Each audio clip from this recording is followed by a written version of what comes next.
going on, all you Two Jersey kids out there? This is episode 70 of the Two Jersey Kids podcast. I am the host of this gaming podcast, Adam Buckingham. Alongside me, as always, is Gary Seisel. How you doing today, buddy?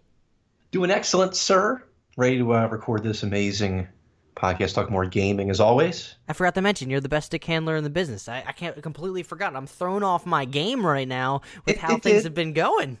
It kind of threw off the vibe a little bit, but I can get back on. I'm good. I apologize. Well, yesterday when we were planning on recording, I had to plan on recording using my laptop because I had some technical difficulties, and I didn't want to shut Marta out of using the whole apartment because sometimes when I record, she doesn't want to be walking around because she doesn't want to mess up our recordings because she's so considerate. So I decided to hop in the bedroom with my laptop, but the software wasn't completely up to date, so I was trying to get everything to record properly, and it wouldn't, and then I had to download things.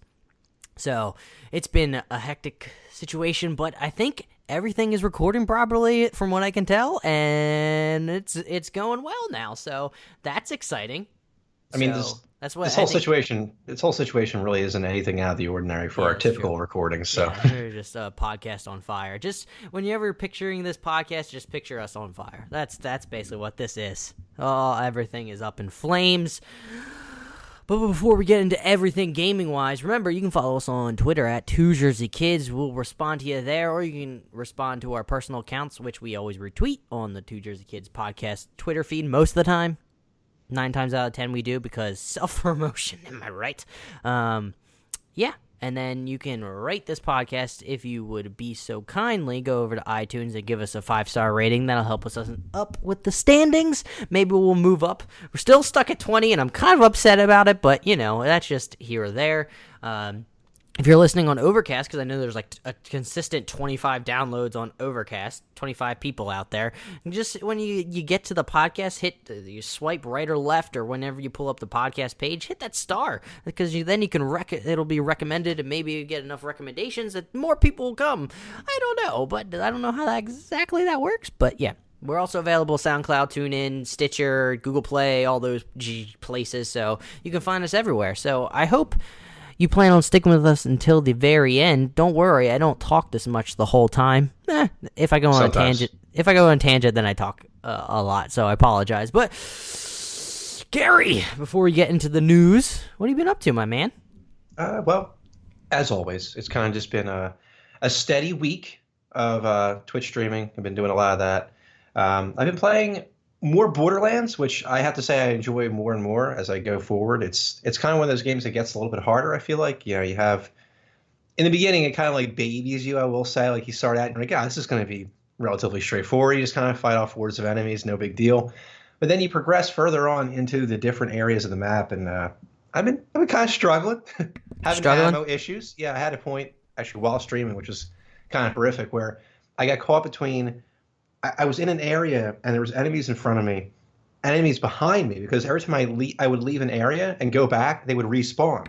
So I had no ammo left and little health, and I kept dying. I was like, I'm going to lose my mind. I'm going to lose my mind on camera. But yeah, I was good though. I kept my composure, got out.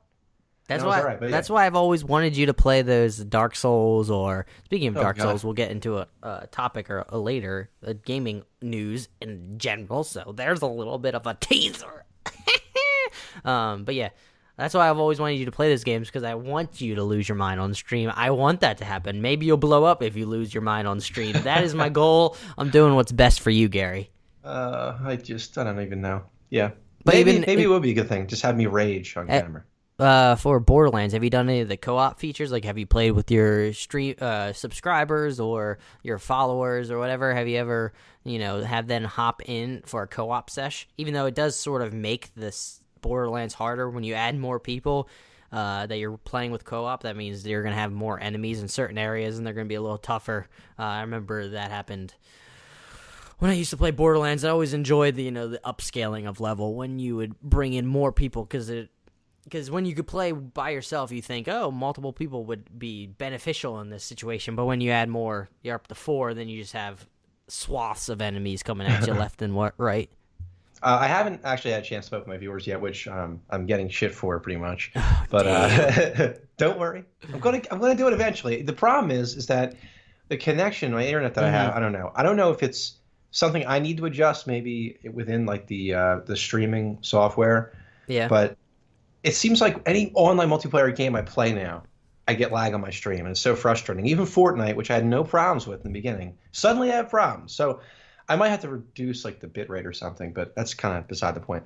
A lot of technical shit that I have to work out. But yeah, I haven't played any viewer games yet, but I'm working on it. But other than that, yeah, I've been playing a lot of Fortnite lately, Fortnite Battle Royale. I've been having a lot of fun. I really like what they're doing with that game, and they seem to really be, kind of focused on adding content, but also fixing problems that people are talking about, whether it's like, like the fundamentals of the game, how certain weapons behave, how you're, whatever. I really appreciate what they're doing in that game. I think that company, Epic Games, should be a symbol for a lot of gaming companies out there in terms of response to your customers.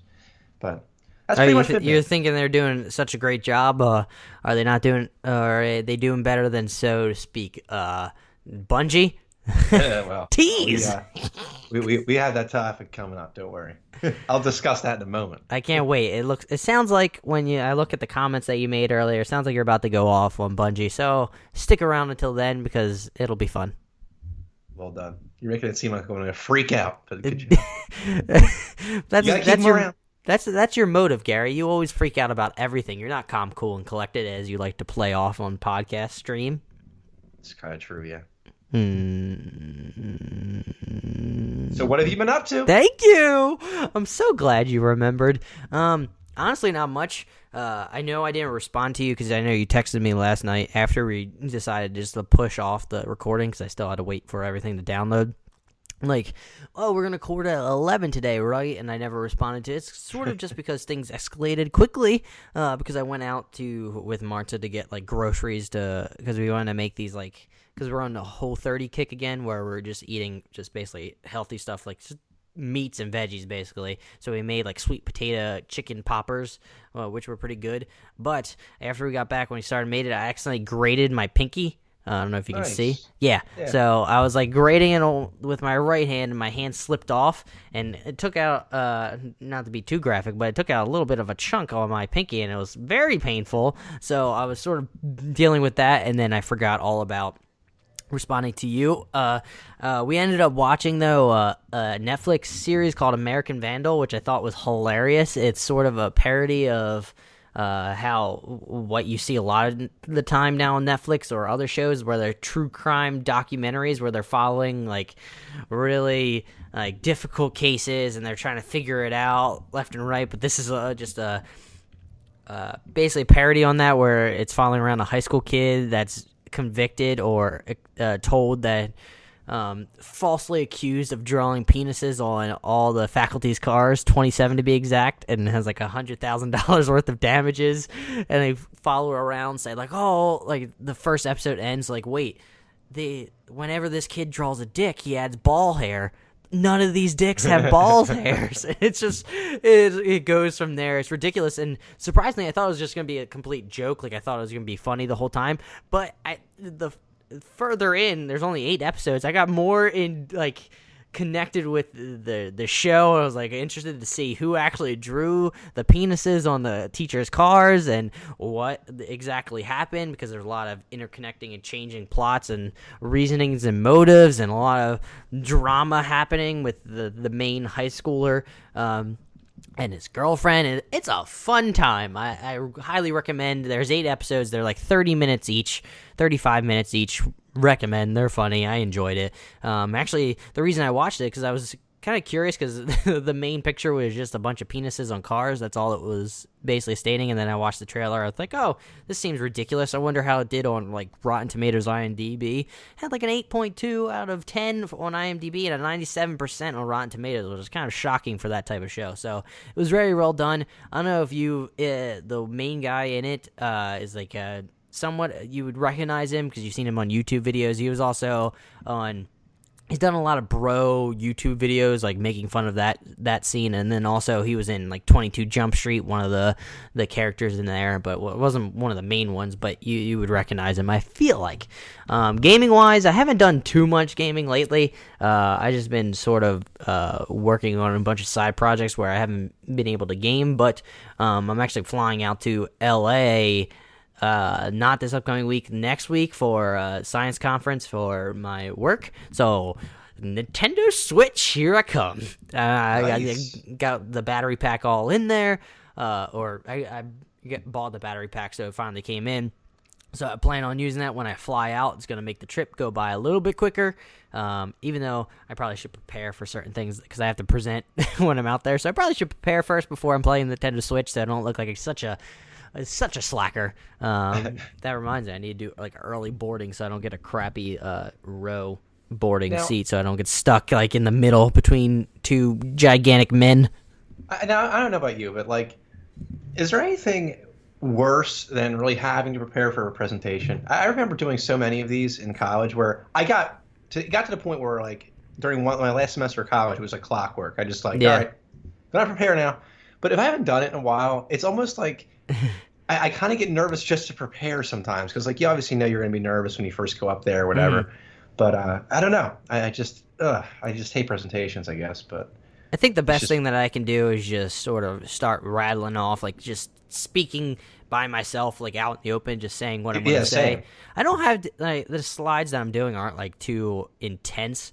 They're very straightforward. I don't think I'm going to be up there that long, but it's always nerve-wracking going up and speaking to a bunch of people. Like I'm going to be talking in front of a bunch of scientists who knows if they're going to be paying attention, but you know, I'm a 24-year-old kid talking to all these older guys and gals, so it can be a little nerve-wracking. Hope no one is like, you know, that sort of annoying person that's asking questions all throughout the interview, because I remember in when I did a senior capstone project, we had to do a final delivery about our, you know, trip to Mars and everything, and the graduate students for this professor, it's known, like they come in, they have like a bingo sheet of like for example, poor thermal design and poor this. Say you use Google as like a reference or something like that. So they specifically try to ask these very pointed questions to get you to stumble or fall or, you know, not seem like you don't know your stuff or didn't prepare enough. And it was really kind of a douche move by them. I don't know if that's just like a thing. It just, for some reason, the graduate students for that professor are kind of douches, to be honest. Yeah. I just don't understand why you would do that. Like specifically go out of your way to target, you know, to make sure like, oh, they're doing this poorly. I'm like, well, I mean, we had like what 3 months to do this whole project, so it's not going to be fleshed out as you would like it or you want it to be, and you sound like a complete douche for doing that. Well, I had to do. Not to keep going on a business tangent, but I had to do a business presentation. It was like, I don't know. I think it was my second. No, it wasn't my second to last. I don't even know when it was. I don't know. Who knows? But I did a business presentation in front of judges, and it was like a big presentation. This class was like, and it was an elective. I shouldn't have taken it in hindsight. But yeah, it was like the most in-depth class I've ever had in college, and it was an elective. Unbelievable. But we had to give a presentation at the end of the semester in front of 3 or 5 judges. And one time, I mean, our group did fine, despite all the issues I had with my group. We did okay. But this one group that went up there, they represented Yard's Brewery, I think. They had to work with that company. And they went up there and they started talking about like an advertising campaign, all types of different stuff they wanted to do for the company. And I believe it might have been the Yard's Brewery judge actually said to them, like, how does any of this cost make sense? Like, how are you actually going to have like money to do this? And it was like, look, this is a goddamn school project, okay? Now, granted, I mean, maybe it was ridiculous, but I don't know. It's just like sometimes these college projects, you got to accept the fact that they're college students doing these projects. Take it easy a little bit, okay? Step down off your amazing business horse, okay? And just take it easy. Yeah, but I mean, they do have a reasoning for asking certain questions if people are being outlandish and you can sort of tell that they didn't put enough effort. Sure. But like the reason I have issues is that this project that we worked on, all 35 of us put in like hours upon hours to make sure we're as thorough as we possibly could be in that set of time. Like I remember one example was, did you do like a analysis of what would happen or analysis of how likely the likelihood of falling down these staircases that are in your habitat? Like, no, we didn't have time to do a bullshit staircase analysis to see how often we're going to fall down when we're carrying a bunch of potatoes down steps. I don't know. We did not do that. What did you want us to do? Do you want us to build our own cylinder habitat and then walk down spiral staircase a bunch of times to see how many people fall and hurt themselves? Like, what do you want from us? Did you spend millions of dollars to test out everything?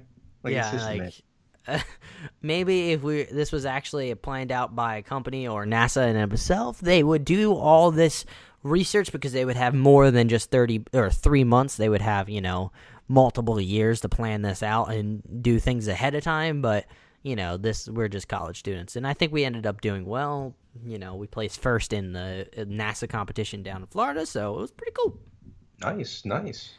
Was there any award for that? Any award? No. Yeah. Just with University of Maryland placed first in this NASA-sponsored competition. That's about it. Cool.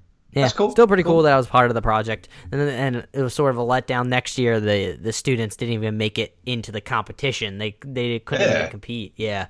Couldn't even hack it. They couldn't even hack it. They couldn't hold our bootstraps. TBH.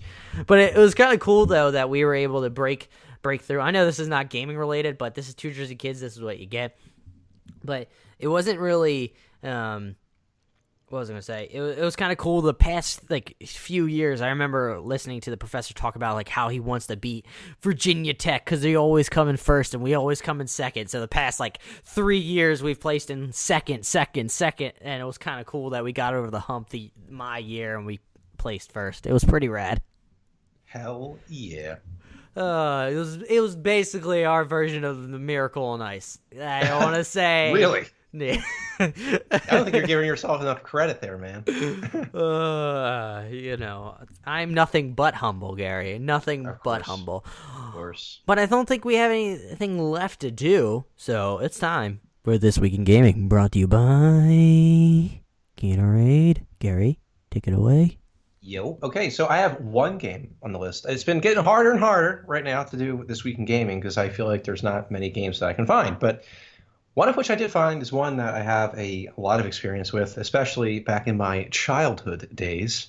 It is SimCity 4, which released on Windows in 2003. Now, just a little bit of the emphasis here, G. I'm just doing my thing right now, okay? Do you, my man, do you. Just a little background on the game, a little synopsis in case you aren't completely familiar. The game allows players to create a region of land by terraforming and then to design and build a settlement which can grow into a city. Players can zone different areas of land as commercial, industrial, or residential development, as well as build and maintain public services, transport, and utilities. For the success of a city, players must manage its finances, environment, and quality of life for its residents. SimCity 4 introduces night and day cycles and other special effects for the first time in the SimCity series. External tools such as the Building Architect tool, BAT, allow custom third-party buildings and content to be added to the gameplay. SimCity 4 is praised for being the second game in the SimCity series to primarily use a 3D engine to render its graphics, the first being SimCity 64 for the discontinued Nintendo 64 Double D or DD. It received widespread acclaim. It received okay. Yeah, I don't know. It was kind of a terrible name. I agree. But yeah, it received widespread acclaim, won several awards, and was one of the top 10 selling games of 2003. However, it was criticized for its difficulty and its demands on computer performance. Now, I actually included this brief description, thank you, Wikipedia, for one reason. And it was the fact that it was criticized for its difficulty. This game, when I was growing up, this game was very hard. I played a lot of SimCity 3000. Mm-hmm. That was my first introduction to the SimCity series. And, I was like 10 years old at the time playing this game. So, I think we're in the same boat here, G. 3000 was my first inundation, and then SimCity 4 came out, and it seemed, from what I remember, I just had trouble figuring out what I was supposed to do in that game for being, 10 and all. Well, that's the thing. In SimCity 3000, I remember I built to my heart's content. I kind of just I said, all right, I have this much money. I want to build this residential area, then this industrial area, then this commercial area. And, things would just inevitably grow. I didn't really have to think too much about it. But in SimCity 4, I felt like it really hampered your ability to be creative because all you could do in the beginning was kind of just build a few buildings, and then you had to wait. then you had to make sure you're making enough money, which is cool and all. But like, if you want to have a city builder that encourages creativity and having fun, you can't be too realistic. Yeah, you might want to make a game mode that is specifically realistic then. Maybe make a hard game mode or a hardcore SimCity game mode where you can maybe do that. But yeah, I've always thought SimCity 4 was so pretty looking, so good looking, and still looks pretty solid even today. But it was just so damn hard. And that's kind of the only real problem I have with the game. But it's a big piece of my childhood, especially back in my childhood PC gaming days. This was a game that I think my grandfather probably recommended me getting or maybe bought for me. So yeah, this was definitely has a nostalgic value to it. But yeah. I just remember specifically I loved what SimCity is, especially I think it was 3000, is just using one of the pre-built cities and just putting a natural disaster to go through it. I think wasn't one like a UFO attack, one was like a monster attack, another one was just like straight up earthquake. That's what I enjoyed the most when I was a little kid because, you have to I'm a kid and I like to destroy things.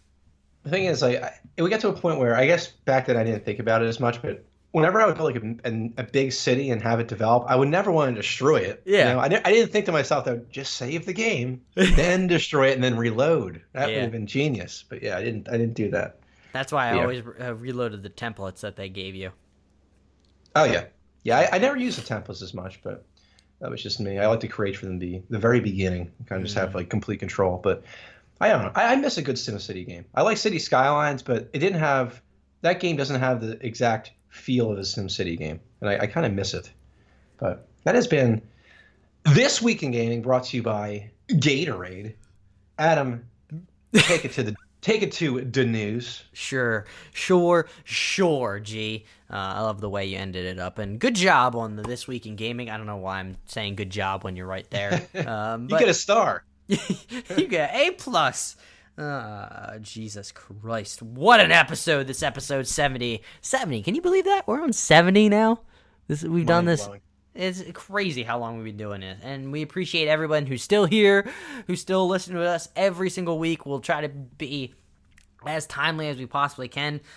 Schedules don't work out as smoothly as they used to, but we're still here recording for you, releasing at least by Saturday. That's what our goal is. And if we can't release by then we sort of just call it off and we let you know. We try our best anyway.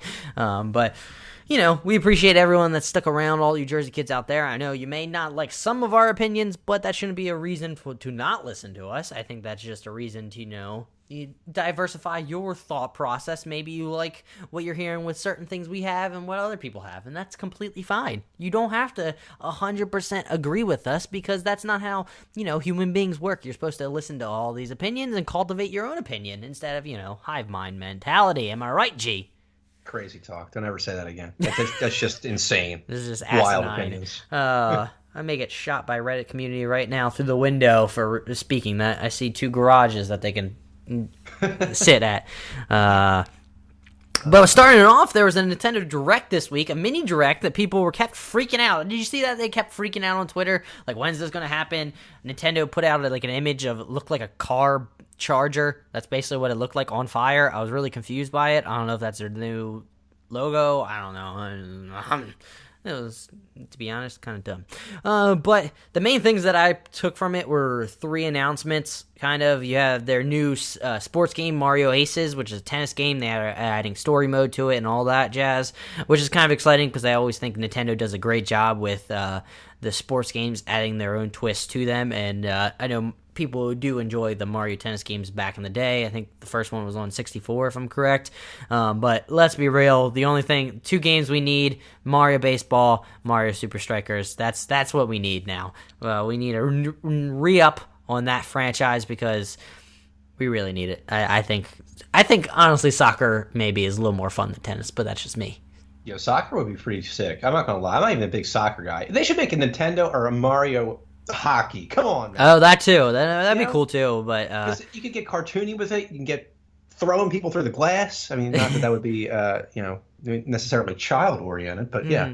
I mean, Mario Baseball was pretty sick though. From my limited experience, you were kind of like an MLG-esque Mario Baseball player, but I wasn't at the time. Yeah, if it So comes out again, Mario Baseball for the Switch, I guarantee you I'll be number one on the leaderboards.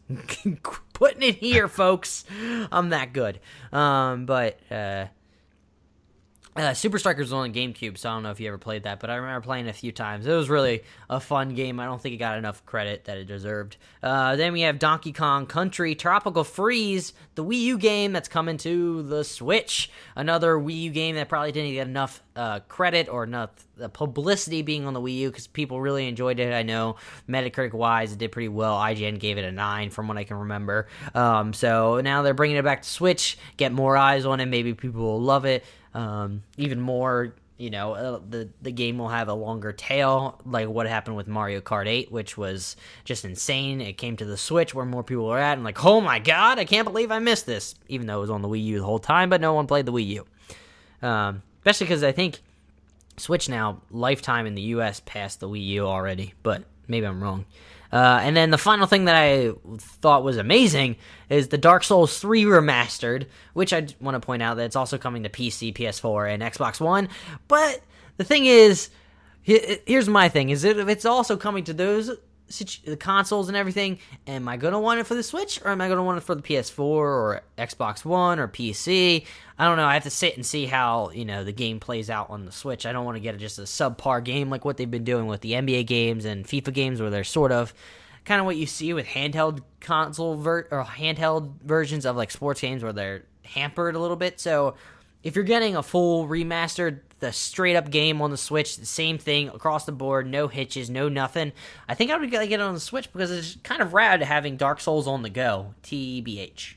Yeah, I think so too. It would be interesting though, who, like Nintendo Switch obviously is like a hybrid console, so it's on the go, quick play sessions, typically quick play sessions, not necessarily. If you have a long road trip or something, different story, but it would be interesting to see someone try to beat like Dark Souls, see how long it would take them if they're just like casually playing like on the go. You know what I mean? Like, because I feel like Dark Souls, like you said, it's a very hard game. Yeah. But, I think it'd be a cool game if they. I don't know. I'm starting to believe now that you're starting to believe in the Switch. You're starting to believe. Yeah, I'm wearing a Nintendo Switch shirt right now. No, I think that it'll be a good game coming to the Nintendo Switch. I mean, it's being remastered. It's not like they're just kind of like porting the game over. It's obviously, which is exciting in general because I never actually hopped on the Dark Souls bandwagon until I think I started playing 2 on, PC, like hampered down, and then I played 3 and Bloodborne just because it was like faster. Bloodborne specifically was amazing in my opinion, so I kind of want to go back to Dark Souls because people say that was somewhat the pinnacle of the Souls franchise, so I'm kind of interested to go back and see how that was, especially playing it on the Switch. And I think most people, either they play it on the go, like they can take it everywhere, like on flights, which is pretty rad, but I also think a lot of people enjoy it because they can, play it on the couch and sit and have it like really up close and personal, kind of like what the Wii U was, just you can actually take it anywhere. You don't need to be right next to the TV station because Wii U, you had to be close to the main console itself. So I think it's pretty cool that you can, play it while other people are watching TV, even though I don't do it as often as I want because I just, I haven't played or watched TV as much. Yesterday was an exception because I was kind of feeling a little shitty because I grated my finger, so I think that was a reasonable excuse to just sit on the couch and just, watch some stupid crap on Netflix. But yeah, that's my random tidbit tangent about Nintendo Switch and playing on the couch and stuff. Moving on to the next one. This was actually kind of a short week, so we only have a few more articles, so bear with us. In a month, Players Unknown Battleground, or PUBG, you might have heard of it, has amassed 3 million players and therefore sales on Xbox One. That seems wrong. They amassed 3 million players on Xbox One. I can't imagine many, if any, other Xbox One games managing similar in a whole year, which is kind of true because Xbox One has been somewhat, I don't want to say teetering, because I know there's a lot of Xbox One fans out there that are listening and they enjoy their Xbox Ones, which I'm happy for you, but it's not selling as gangbusters as the 360 was, or like attach rates, I guess, as the 360 was, and a lot of people playing it in short amount of time, purchasing it. especially because this has been a month, so that's kind of insane that, this many sales for an Xbox One game in this short amount of time. But it's kind of insane. Didn't the game PUBG officially have it released? Like, it's officially in a game now? Like, it's out of early access? It's a game. Right? I'm pretty sure, yeah. And I know I sound like a broken record by now for anybody that, listens week to week, but I just don't understand. It had such a rocky start on Xbox One and PC, by the way, and it's still kind of like... on PC and Xbox. What was that again? What is it like? Fair enough. It's still janky, man. I just can't get past it. I mean, I'm not like trying to take away from the success. It's a very appealing game. It's very, interesting. It's battle royale after all. And they, frankly, they have a great formula, but it's just not perfected. And I don't understand how a game that has such performance issues and feels so strange and feels so, I don't understand how it. I just don't understand how it's so successful, continues to be successful. It's mind-blowing. Really. I just think they made a pretty good game, even though it has, hampering, stuttering issues. Well, it's just and people really enjoy the core of the PUBG game. And that's the interesting thing. I look on Reddit, and this is the most interesting comment I think I've ever read with the game. The guy's like, man, this game is fun. Just imagine if it was good. I mean, isn't that crazy? Isn't that crazy? Like, the game is fun, but it isn't really good. It's just, I mean, what a world we live in nowadays. Did he or she elaborate on why he said it wasn't good? Because people were talking about, it was basically a thread. People were talking about how the game just feels terrible. Like, there's just frame drops when you drop in, lag, everything, desync. And, the guy's like, man, this game's a lot of fun, but, it's just very, very flawed at the same time. So why do people keep riding on that PUBG D? I don't know. And keep going if it is not nearly as close to what they want from this type of game. That it's been in early access for 5 ever, and it still has the same performance issues as. From what I can tell, I keep hearing it from you, and it's been like probably 30 episodes since the first time you mentioned it. Yeah, I don't know. I feel like once you put leaderboards into a game, that automatically causes people to want to just continually grind a game, I guess. But it's just a very popular game right now. Some people, I guess, really enjoy it. I prefer like the more cartoony, believe it or not, cartoony, unrealistic Fortnite, to be honest, because I think the game is more polished and actually gets updated quicker and it runs better. But some people like the more realistic, slower version, known as PUBG. That's just kind of their thing. It's fine. But yeah, I'm not really entirely sure. I'm curious to see when this game kind of like slows down. I don't know when it's going to happen. It shows no signs of doing that right now, but it will be interesting to see what they do when it finally does. Yeah. Speaking of not listening to fans and still being somewhat crappy, not crappy, but you know what I mean. Bungie pledges a huge list of Destiny 2 improvements and will rein in Eververse. Gary, I'm going to read off what I wrote down here.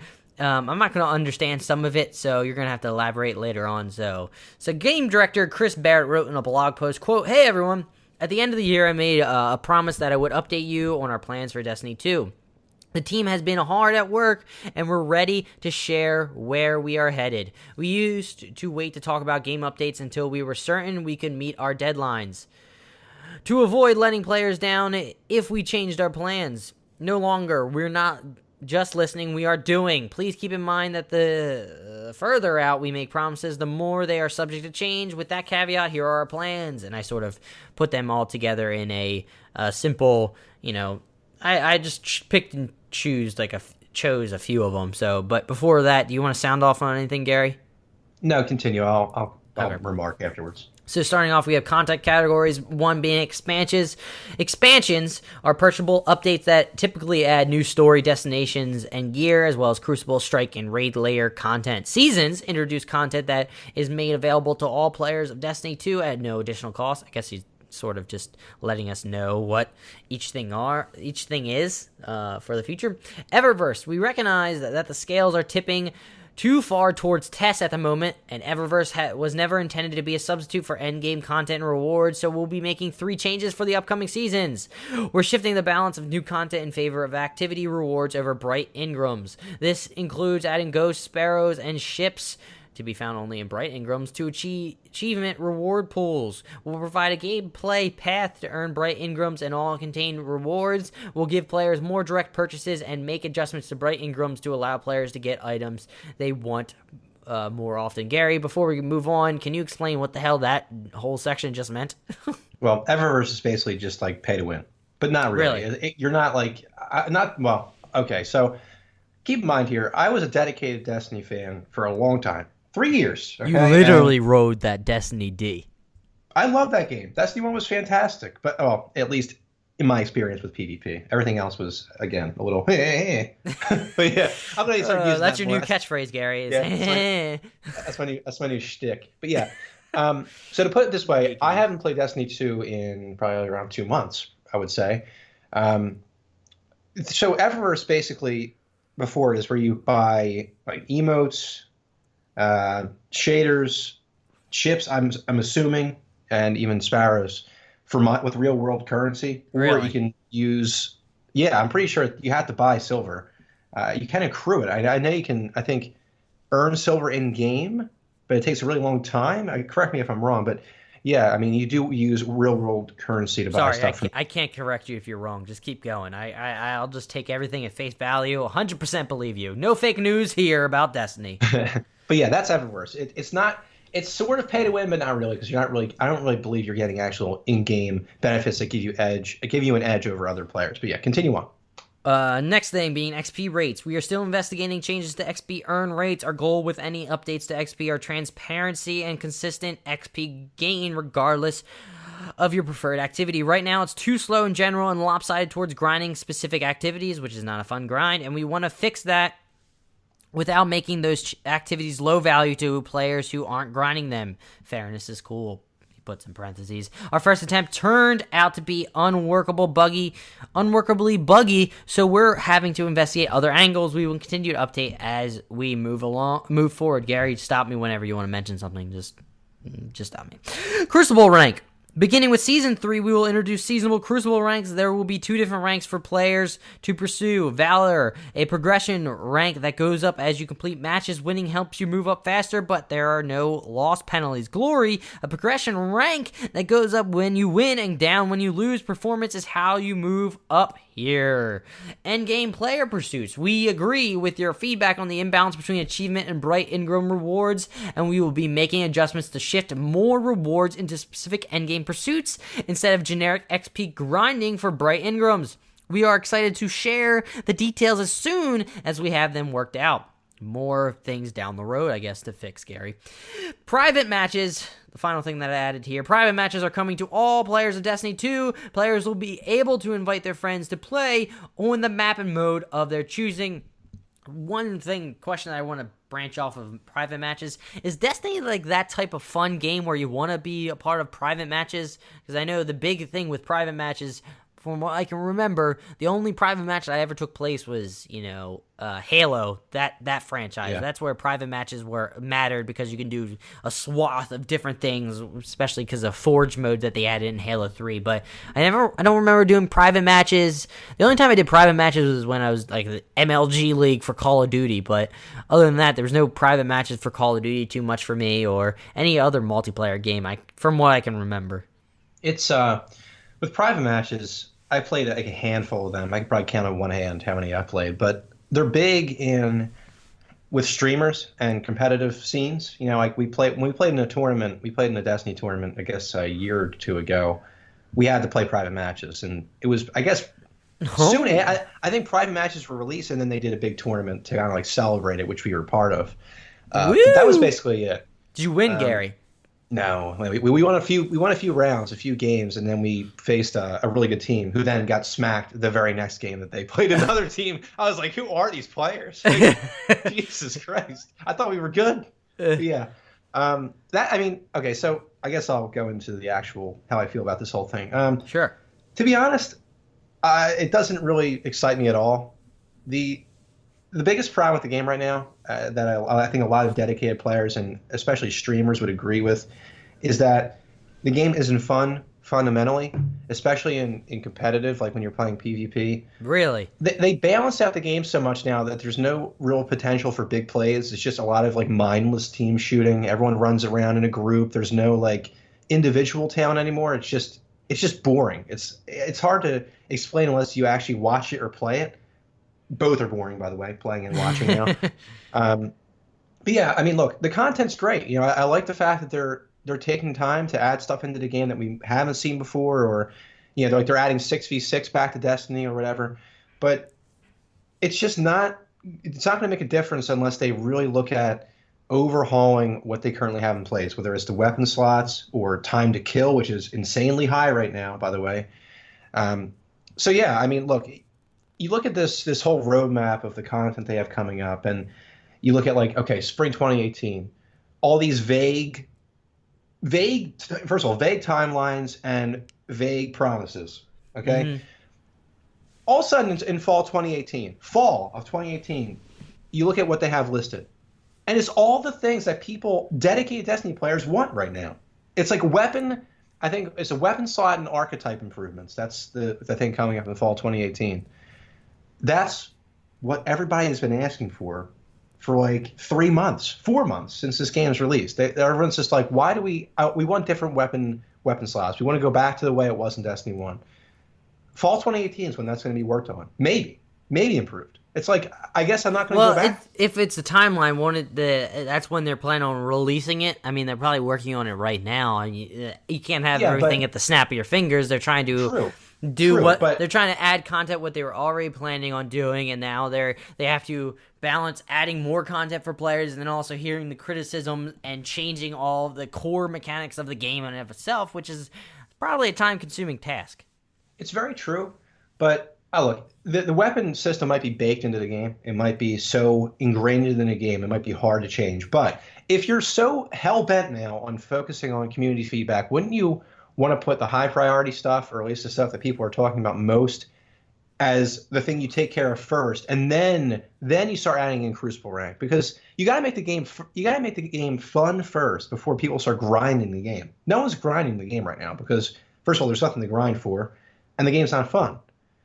So I don't know what the additional content's going to do. Maybe, the PvE, I guess it doesn't really. I don't know. They just this update, this blog post does not do anything to want to make me come back to the game. If anything, I want to be coming back to the game in 9 months, maybe, if they actually improve or change the weapon slot system, which I thought was actually going to work in the beginning. Admittedly, when I played beta and played the beginning, was starting out in this game, but it just doesn't work out at all. It's just very, very boring. Well, if Bungie is anything like Sony, and Sony in their name changes for online content, you're going to be waiting for a long, long time. Yeah. I mean, look, I hope I was able to kind of explain my gripes with this thing. It's one of those things where if you're not playing Destiny, you may not understand everything I'm talking about, but yeah, Bungie has gotten into this thing now where it's like I don't know if I was talking to friends about this who are also big Destiny fans, or were.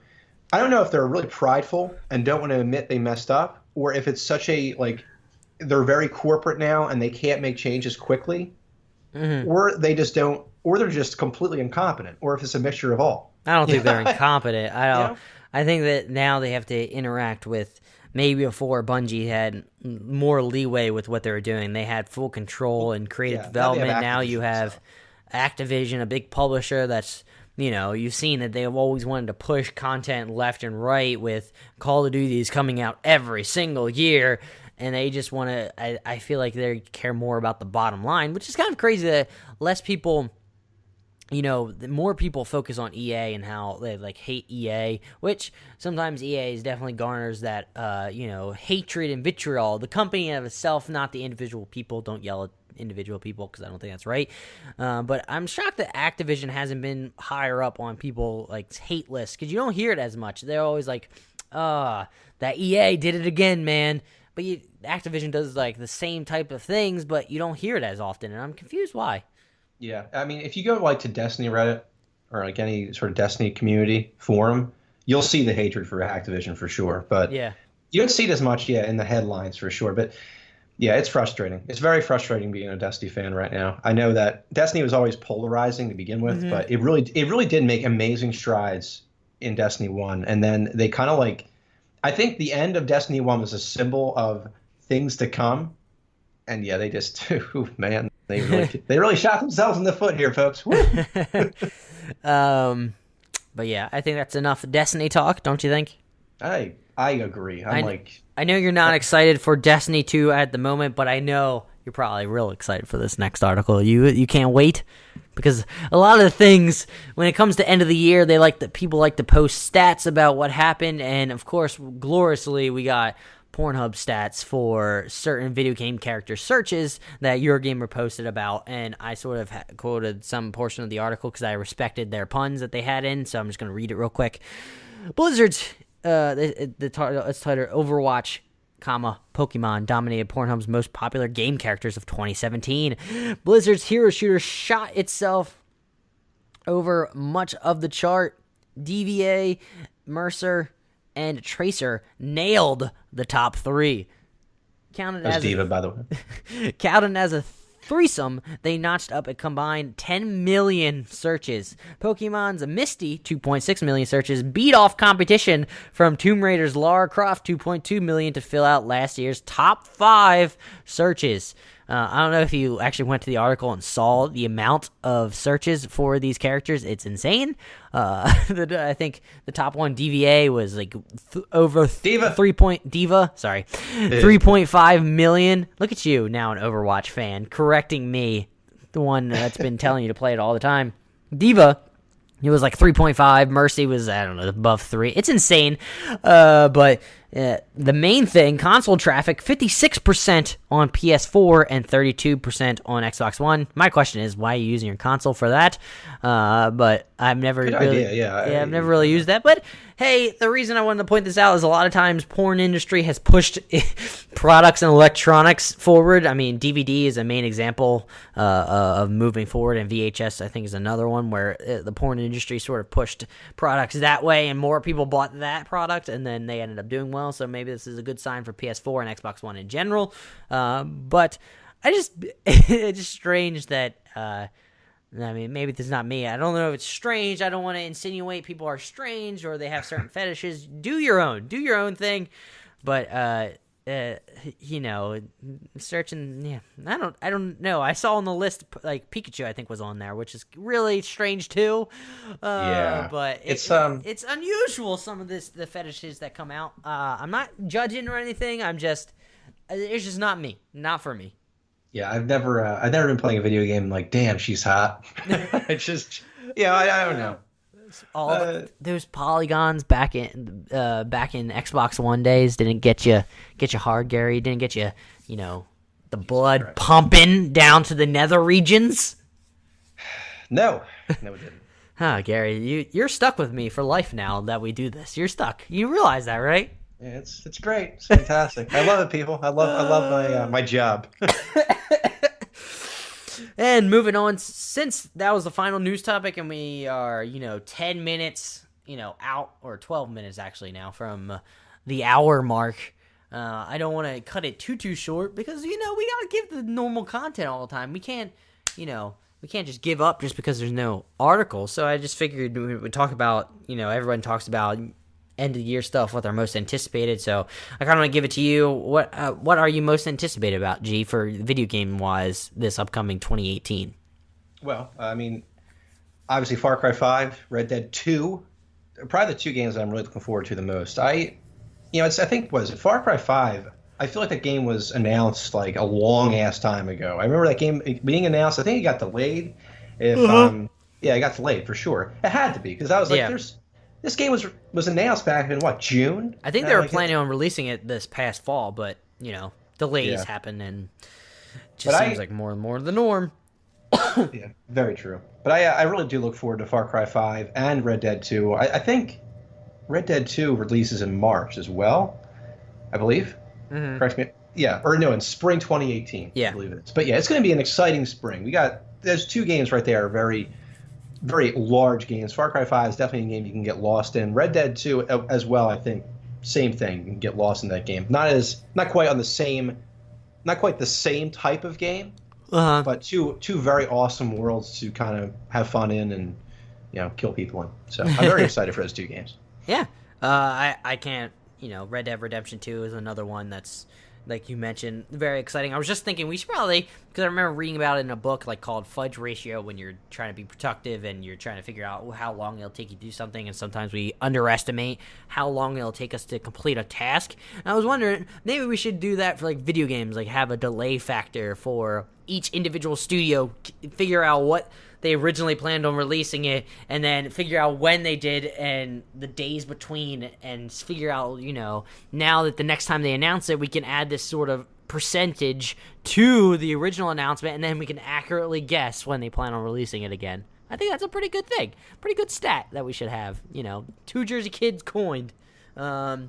Spider-Man, of course, I'm really excited for that PS4 exclusive. It looks amazing, kind of reminds me of the Batman from Rocksteady.